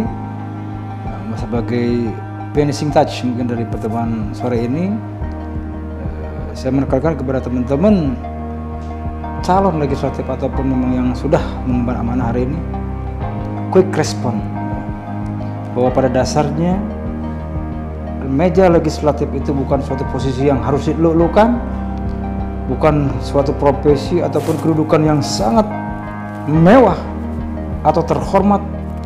Justru kita harus memaknai sebagai lembaga di mana kita memposisikan diri sebagai pelayan, ya, sebagai pelayan masyarakat. Sebagaimana sering kita lihat dalam sebuah bangunan, pos-pos tertentu pelayanan dan penjagaan, ya, motivasinya itu harus dikaji. Dan yang namanya perubahan, Kang Farid, jelas. Kang Yoga saya. Kang Yoga, Iya. sorry ya. Kayak mirip Farid Harja mungkin. Ya. Subhanallah, ya benar. Iya, lanjutkan. Kang Yoga, perubahan itu Rasulullah izin sebagai parameter dalam hal apapun. Ibda bin nafsi, mulai daripada diri sendiri. Kita dalam keluarga levelnya naik sedikit. Ketika kita mengidolakan seorang anak yang pintar, bukan berarti harus kita menyuruh kamu belajar, kamu kerjakan tugas ini dan itu, tetapi mari nak, apa yang anakku sulit, mari bapak atau ayah bantu. Sifatnya persuasif dan konkret memberi sampel. Itu ibtidah atau mulainya sebuah perubahan, ya. Karena bagaimanapun bangsa ini lebih senang di posisi memerintah, ya, menyuruh, menegur, ketimbang filosofisnya mengajak dan memberi contoh, ya. Izin Kang Yoga, ya. Saya diamanati mengurus suatu lingkungan kurang lebih 7 tahun, ya. Terhitung dari 2017, dan itu pure sosial, ya. Saya tidak sebutkan di mana lokasinya, ya. Sama saya terapkan di lingkungan itu ada level atau miniatur terkecil bagaimana idealnya suatu pemerintahan, baik berbicara dalam hal kesehatan, ya, keamanan, konstruksi sosial yang harus selalu dibangun, kejamaahan, kegotong royongan, dan nilai-nilai persatuan yang harus selalu ditekankan dan disimpan di level tertinggi, dan itu sebagai prinsip. Jangan sampai karena ada kepentingan bangsa kita terkoyak, perpecahannya dirusak, ya. Nah ini karena berbicara kuat atau perubahan jelas bukan personality tetapi kejamaan dan kelompok, bicaranya begitu perubahan itu. Dan saya mengajak mari ibda bin nafsi, perubahan itu mulai daripada diri sendiri. Anda seorang legislatif, beri contoh masyarakat supaya Anda menjadi parameter, ya, berkarakter, berakhlakul karimah. Hari ini yang konkret saya cukup miris, ya, sebetulnya Bawaslu, KPU memberikan informasi tahapan-tahapan berkampanye dengan baik, ya. Tetapi teman-teman ini para calon, ya, sudah nyuri star, ya. Ini contoh yang kurang baik menurut saya. Mari laksanakan tahapan-tahapan sebagai langkah awal, disiplin, dan untuk menghasilkan suatu perubahan. Saya bilang tadi ibda bin nafsi, seperti itu kurang lebih Kang Teguh, ya. Dan mungkin untuk rekan saya pun yang di sebelah tentunya sama prinsip kurang lebih seperti itu. Baik, terima kasih. Ini menunjukkan Kang Ayong ini, Kang Ayong Permana, punya banyak hubungan emosional dengan banyak orang. Nama saya juga jadi 3 nama. Ada Kang Teguh, ada Kang Farid, dan ada Yoga. Tapi ini menunjukkan bahwa Subhanallah. saking banyaknya yang berkomunikasi dengan beliau. Iya. Biasanya begitu campur aduk ya. Ini HP-nya harus ditaruh sama saya. Baik, terima kasih. Kang Ayong tadi sudah menyampaikan bahwa perubahan apa yang akan dilakukan di wilayah Kota Sukabumi jikalau memang nanti amanah ini diberikan kepada Kang di DPRD Kota Sukabumi. Bu Ade, ya, sejauh mana Ibu dapat meyakinkan dan menjamin apa yang tadi Ibu ceritakan, ya, itu bisa memberikan perubahan untuk Sukabumi dan untuk Provinsi Jawa Barat. Ya, baik. Pertama, saya sangat kagum dengan apa yang disampaikan oleh Pak Ayub Permana. Betul kan saya menyampaikan nama? Betul. Ya, Pak Ayub Permana. Itulah kenapa saya senang berjuang bersama-sama dengan beliau, begitu ya. Karena banyak hal-hal yang diperjuangkan, kemudian arah-arah langkah yang istilahnya sesuai dengan apa yang seharusnya bagaimana seorang anggota legislatif berjalan, begitu ya, memberikan contoh, teladan, dan memperjuangkan rakyat tentunya. Kalau dari saya sebagai calon anggota Dewan Provinsi, bagaimana jaminannya? Di sini saya tidak menyebutkan jaminan, tetapi apa yang akan saya perjuangkan, apa yang saya laksanakan, gitu ya. Ketika, Sebuah harapan. Betul, harapannya sekarang, dan kalaupun ditakdirkan Allah untuk diamanahi sebagai anggota Dewan, ini yang akan saya perjuangkan dan saya laksanakan, gitu. Jadi kalau saya ADN Maharani, BCAD Provinsi, itu ada tagline-nya, Kang, yaitu Capetang, gitu Apa ya. itu Capetang? Capetang itu adalah cakap, peduli, tangguh. Luar biasa. Cakap, peduli, tangguh. Cakap, peduli, tangguh. Betul, Capetang. Capetang. Kamu banget itu ya. Jabar banget. Oke. Kenapa demikian? Kenapa Capetang? Karena saya mewakili Sukabumi. Jadi kota Insya dan Allah. kabupaten Sukabumi yang Sunda akang, gitu ya. Jangan kedah Capetang. Mohon, Capetang teh kumaha mampu membahasakan, mampu menyuarakan apa-apa aspirasi dari masyarakat untuk diwujudkan, diraih cita-citanya, dipenuhi kebutuhannya. Salah satunya adalah sebagai anggota dewan itu harus Capetang, menjembatani apa yang dibutuhkan oleh masyarakat, kedah Capetang. Tetapi tidak hanya Capetang secara harfiah bahasa saja, tetapi juga itu adalah uraian cakap, peduli, tangguh. Yang pertama harus Luar cakap, gitu ya. Kemudian mempunyai kepedulian sebagai anggota PKS yang terus ditanamkan harus peduli pada masyarakat. Mudah-mudahan menginspirasi seluruh warga Indonesia, gitu ya, menjadi anggota warga negara yang peduli kepada sesama, dan juga harus tangguh, gitu ya. Enggak, saya perempuan, Kang, tapi ditugaskan di provinsi. Tentunya ini ada tidak sembarangan PKS menentukan, karena ya itu siap berjuang bersama-sama, gitu. Jadi harus ada ketangguhan. Sudah teruji tahan banting Bu Ade ini. Sedang belajar. Wonder Woman-nya PKS Sukabumi ya. sedang belajar, sedang dilatih untuk tahan uji, tahan banting, seperti itu. Nah, programnya bagaimana? Dari Capetang itu, Kang, CAPETANG itu adalah program yang akan saya laksanakan. C-nya apa? Capai kesehatan yang terbaik. Yang makanya dari tadi saya me-spill yang BPJS, kemudian pelayanan kesehatan dan lain sebagainya, seperti itu. Ini singkat dan padat kan, Iya, nggak usah betul. saya uraikan, visinya Nanti sampai besok. Kita akan buatkan sesi khusus masing-masing menjelaskan tadi Betul. ya visi-misinya. Betul. Sekarang silakan. Intinya saja, Betul. berarti ya kalau saya uraikan satu persatu bisa sampai besok kan? Iya, betul. Kalau saya kan orangnya capean Bu tagline-nya. Capean. Iya. Kalau saya Capetang. Kalau saya Capetang. Betul kan? C-nya capai kesehatan yang terbaik, kemudian A-nya itu adalah agama. Itu harus dinomorsatukan seperti tadi madrasah, kemudian guru agama, kemudian para pemuka agama harus diperhatikan dan sebagainya. Kemudian P-nya itu adalah tentang pendidikan. Itu menjadi poin yang harus menjadi diperhatikan betul dari mulai semua jenjang, semua tingkatan, semua, karena kalau dalam pendidikan, saya orang pendidikan, 8 SNP-nya, 8 standar nasional pendidikannya harus terpenuhi semuanya, begitu ya. pilih panjang deh. Baik. Kemudian E-nya itu adalah entrepreneur, yaitu kewirausahaan. Yang tadi sudah saya spill ya tentang bahwa Kota Sukabumi itu adalah untuk kesejahteraan, salah satunya adalah perdagangan dan pariwisata. Kemudian itu kan CAPE ya. Kemudian T-nya itu adalah tentang tata wilayah. Jadi di Kota Sukabumi sudah kita lihat ya bagaimana penataan wilayahnya, dan saya lihat juga di Kabupaten Sukabumi itu harus menjadi fokus. Banyak potensi yang luar biasa di Kabupaten Sukabumi ini, kalau ditata dengan baik luar biasa akan menjadi potensi daerah yang hebat gitu. Kemudian yang berikutnya adalah tentang no pungli gitu ya, bagaimana capek A dulu. A itu adalah bagaimana penyerapan tenaga kerja ya dari para alumni sekolah, kemudian semua kalangan masyarakat agar bagaimana menyediakan lapangan kerja buat mereka begitu. Kemudian N-nya no pungli, bagaimana kita mengikis hal-hal yang agar masyarakat mendapatkan hak sesuai dengan apa yang seharusnya, tidak terputus dengan hal-hal yang pungli dan lain sebagainya. Kemudian yang G-nya capek tangkang pas dugi KG ya, ujung ya. G itu adalah karena saya seorang guru, bagaimana memperjuangkan kesejahteraan dari para guru.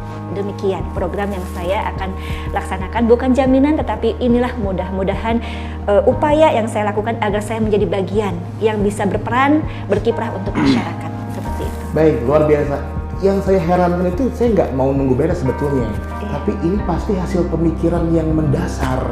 Capetang kan itu ada berapa kosakata ya kan? Itu pasti ibu melakukan riset dan semuanya itu berhubungan dengan apa yang terjadi di wilayah Sukabumi, kota baik kabupaten begitu ya. Semoga itu bisa terimplementasikan Bu. Nanti kita akan bedah lebih detail di lain sesi ya. Kan akan persiapkan juga singkatan nanti visi misinya apa, capetang atau apa nanti ya, akan gitu kan ya. Kalau saya pelakor, Pak. Pelakor. Apa itu? Pengganti legislatif kotor. Siap. Pengganti legislatif kotor. Luar biasa sekali ya. Ya, mantap. Pemirsa, Agak takut obrolan- saya dengernya. Ini pelakor sensitif ya. Ternyata di pengganti legislatif kotor ya. Insya Allah. Tapi asal jangan pelakor lain ya, Pak. Amin. Ya.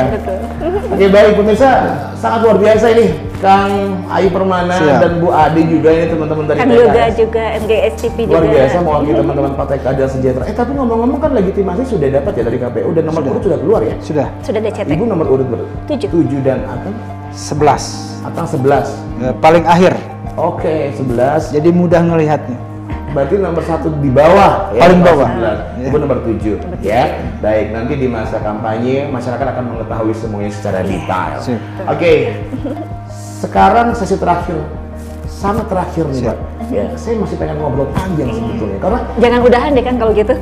saya tertarik kalau membahas terkait dengan aspirasi masyarakat, karena saya juga termasuk masyarakat yang punya satu keinginan ya, yang mudah-mudahan bisa diakomodir oleh siapapun nanti yang memegang amanah gitu kan ya, di pemangku kewenangan di legislatif. Tapi dibatasi waktu kita.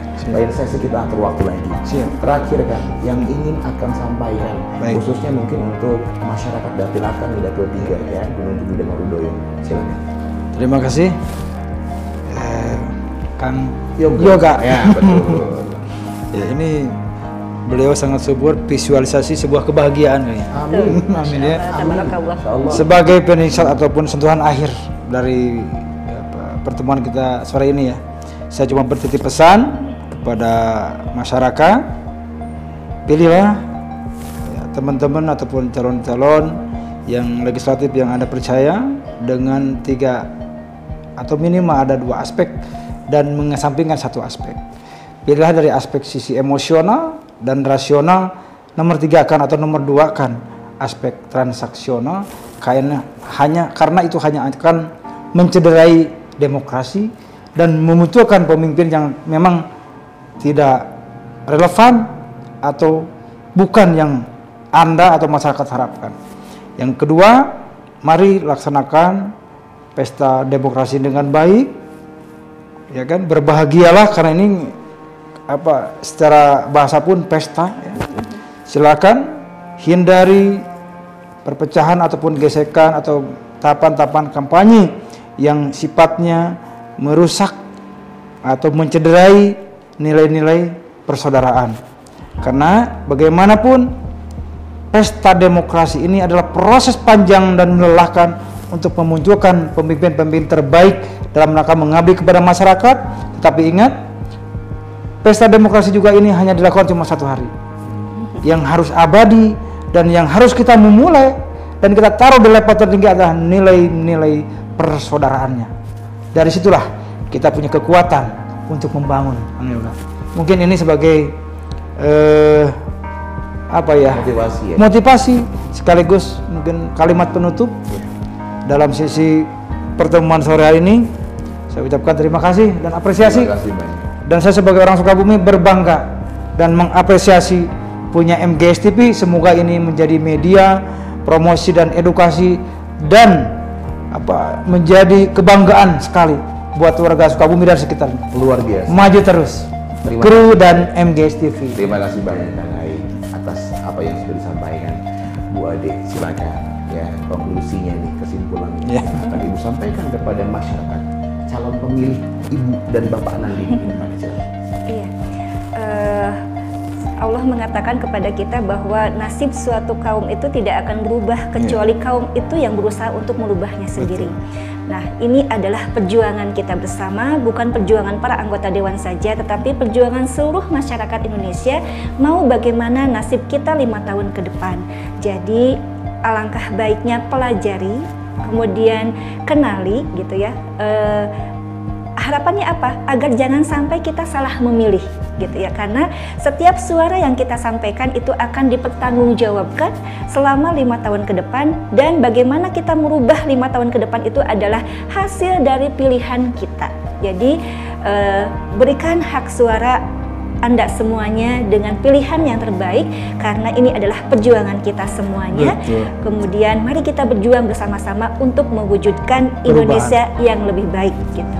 Di tanggal 14 Februari tahun 2024 puncaknya, mari kita bersama berjuang bersama-sama mewujudkan Indonesia yang terbaik, dan salah satunya adalah bersama MGS TV. Mari di ruang demokrasi ini gali, kaji, kemudian pahami apa yang menjadi visi misi dari para calon anggota dewan, kemudian kenali seperti apa, dan tentukan sesuai dengan pilihan terbaik. Jangan sampai ada transaksional karena itu akan berdampak yang tidak baik kepada Kota Sukabumi dan Kabupaten Sukabumi semuanya. Karena apa? Karena itu istilahnya akan menodai ya, menodai perjuangan kita semuanya. Tapi saya yakin bahwa pemilih sekarang itu adalah sangat cerdas. Baik, terima kasih Bu Ade ya, yang kedepannya akan mengemban tugas insya Allah ya di DPRD Provinsi Jawa Barat. Dan Kang Ai juga terima kasih nih ya, yang mewakili masyarakat Dapil 3, khususnya umumnya masyarakat Kota Sukabumi, nanti yang akan diserap aspirasinya untuk dituangkan ya dalam sebuah program ataupun sebuah sistem nanti yang dibuat oleh legislatif di DPRD Kota Sukabumi. Terima kasih banyak. Lain waktu kita akan berjumpa lagi dan akan membahas lebih detail lagi tentang apa yang akan dilakukan oleh teman-teman dari Partai Keadilan Sejahtera ya. Di antaranya mungkin juga ada calon-calon yang lain nih pemirsa nanti yang akan kita pertajam. Kita akan ulik di ruang demokrasi, karena memang ruang demokrasi adalah ruangnya untuk mengenali dan memahami, serta juga kita akan mengangkat popularitas dan elektabilitas dari partai politik ataupun memang dari para calon anggota legislatif di partai politik tersebut. Terima kasih, Kang Permana. Terima kasih. Terima kasih banyak. Disehatkan selalu. Salam untuk teman-teman Partai Keadilan Sejahtera Sukabumi seluruhnya. Terima kasih juga pemirsa, Anda sudah mengikuti perbincangan saya lumayan cukup lama dan menarik. Nantikan perbincangan saya dengan para calon anggota legislatif lainnya hanya di ruang demokrasi. Sampai jumpa. Terima kasih.